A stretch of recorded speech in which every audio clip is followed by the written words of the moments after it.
Hello friends, welcome back to my channel JSSC वाला। चलिए दोस्तों, आज हम लोग झारखंड जीके का लिटरेचर एंड राइटर के बारे में देख लेते हैं। यहाँ से टॉपिक पूछता है, ठीक है, ये क्वेश्चन पूछता है यहाँ से, तो देख लेते हैं जो इंपॉर्टेंट है। 2 पेज का PDF है, बस एक बार वीडियो देखना है। शायद आप लोग पढ़े भी होंगे, लेकिन एक बार देख लीजिए। चैनल को सब्सक्राइब कर लीजिएगा, नहीं किए होंगे तो दोस्तों के साथ शेयर कर दीजिएगा, ठीक है।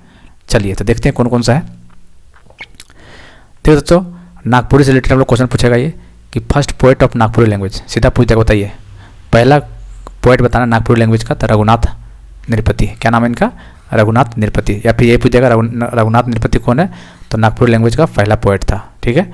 चलिए दूसरा क्वेश्चन पूछ सकते हैं, Nagpuri grammar introduce first time.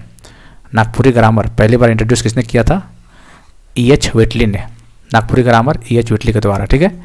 एक क्वेश्चन ये भी इंपॉर्टेंट है कि notes on the Gangwari dialects of Lohardaga Chota Nagpur in 1896। Year भी याद रखना, ठीक है। 1896।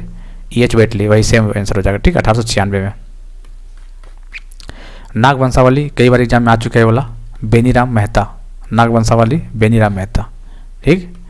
अच्छा, एक क्वेश्चन ऐसे आपको पूछेगा कि बताइए कौन सा फोक सॉन्ग है जो क्वेश्चन और आंसर के फॉर्म में होता है। क्वेश्चन और आंसर के फॉर्म में आपको आंसर ऑप्शन दे देगा, संथाली, कुरमाली, नागपुरी, मुंडारी। तो याद रखिएगा कुरमाली, ठीक है। Kurmali folk songs are mostly in question and answer form में होता है, ठीक। चलिए, संथाली से काफ़ी इंपॉर्टेंट है। पहला क्वेश्चन पूछेगा, and an introduction to the Santhal language J. Phillips 1852। 1852 J. Phillips, ठीक है। English Santhali vocab Campbell. Santhali प्रवेशिका डोमन साहू 1951। एकदम कोई सब क्वेश्चन पूछा हुआ है, देखिएगा प्रीवियस उठा के कहीं ना कहीं पूछा हुआ है। An introduction to the Santhali language J. Phillips 1852। English Santhali vocab Campbell. Santhali प्रवेशिका डोमन साहू 1951, ठीक है। हिंदी संथाली कोश, हिंदी और संथाली कोश में कौन है? केवल सोरेन, ठीक है। देवनागरी स्क्रिप्ट में, कौन सा स्क्रिप्ट में? देवनागरी स्क्रिप्ट में। दिसुम बाबा डोमन साहू। दिसुम बाबा कौन लिखा है? डोमन साहू। दिसुम बाबा, डी से दिसुम और डी से डोमन साहू, ठीक है। उसी तरह मुंडारी का देख लेते हैं।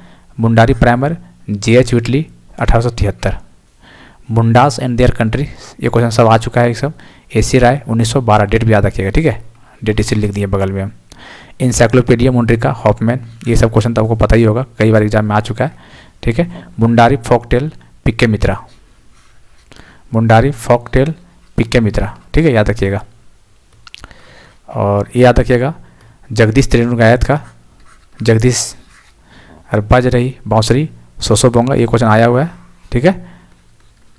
बज रही बांसुरी और सोसो बोंगा, जगदीश, याद रखिएगा, ठीक है। चलिए देखिए, बोलेगा हो लिटरेचर का महाकाव्य, एपिक ऑफ हो लिटरेचर, क्या नाम है इसका? हो धुरम, ठीक है। हो धुरम एपिक ऑफ हो लिटरेचर, महाकाव्य हो लिटरेचर का देवनागरी स्क्रिप्ट में लिखा गया है, ठीक है। चलिए, फर्स्ट नोबेल ऑफ झारखंड पूछ देगा, तो राजपूतानी शान 1986 में। फर्स्ट नोबेल ऑफ झारखंड राजपूतानी शान 1986 में, किसके द्वारा? राजा रामचेत सिंह, राजा सिंह के द्वारा राजपूतानी शान 1906 में, ठीक। कंगाल की बेटी, ये भी आ चुका है। हवलदार, हवलदारी राम हलदार, दिमाग में रखिएगा, कंगाल की बेटी, ठीक है। दिमाग में ये भी रखना है कि फुटपाथ, ये सब हिंदी है, ठीक है। फुटपाथ हो गया, रूपांतर हो गया, सनसनाते सपने हो गए हैं, सपने बिकाऊ है, ये किसका? राधा कृष्ण का है, ठीक है। ये राधा कृष्ण का है। तो ये सब थोड़ा बेसिक था, एक बार देख लीजिए नज़र गड़ा के, कोई दिक्कत नहीं होने वाला है, ठीक है। राजपूतानी शान हो गया, और कंगाल की बेटी, हलदार साहब जी, हो दुरम एपिक ऑफ हो लिटरेचर, सोसो बोंगा देख लीजिएगा, जगदीश त्रिनुगायत, और मुंडारी फोकटेल PK मित्रा, इंसाइक्लोपीडिया मुंड्रिका हॉफमैन के द्वारा। Mundas and their country AC Roy 1912 में। मुंडारी प्राइमर बोलेगा तो JH विटली, ठीक है। और डिसुम बाबा बोलेगा तो डोमन साहू। संथाली और हिंदी कोश बोलेगा तो केवल सोरेन, देवनागरी स्क्रिप्ट में। उसी तरह संथाली का देख लेना आपको। और बेनीराम महतो नागवंशावली ध्यान रखना आपको। और notes on the Gangwari dialect of Lohardaga and Chota Nagpur 1896 में EH विटली के द्वारा, ठीक है। तो ये सब बेसिक है, 2 पेज का PDF, एक ही पेज है मतलब दोनों साइड से, और कुछ नहीं, ठीक है। तो एक बार देख लीजिएगा। चैनल को सब्सक्राइब कर लीजिएगा दोस्तों, एक बार अच्छा लग रहा होगा तो मिलते हैं अगले वीडियो में। तब तक के लिए जय हिंद, जय भारत।